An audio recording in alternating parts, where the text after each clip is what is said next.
C'est parti. Donc du coup, on s'attaque aux suites. Encore une fois, on veut voir si cette suite elle est croissante ou décroissante. Donc vous vous souvenez de la technique, on calcule d'abord un plus 1, ensuite on calcule un plus 1 moins un et on regarde si un plus 1 moins un est positif. Dans ce cas-là, la suite elle est croissante et dans le cas inverse, si elle est négative, elle est décroissante. Donc je calcule un plus 1.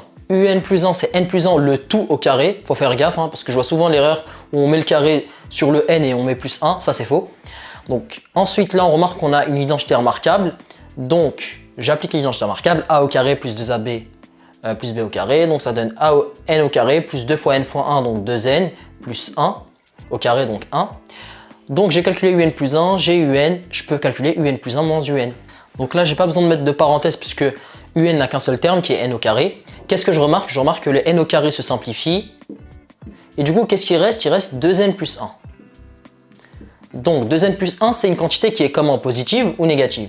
Et bien c'est une quantité qui est positive. Pourquoi? Parce qu'on sait que n c'est un antinaturel, donc n c'est soit 0, 1, 2, 3, 4, etc. Donc n c'est un nombre qui est positif.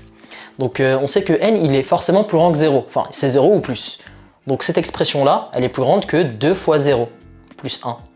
Donc cette expression là, elle est plus grande que 1, et 1 c'est plus grand que 0.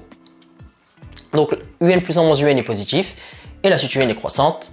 Et c'est tout pour cet exercice. Si vous avez des questions, n'hésitez pas à les poser dans les commentaires. S'il y a une question que vous voulez que je traite, n'hésitez pas à m'envoyer un message pour m'en faire part. Et moi, je vous dis à très vite.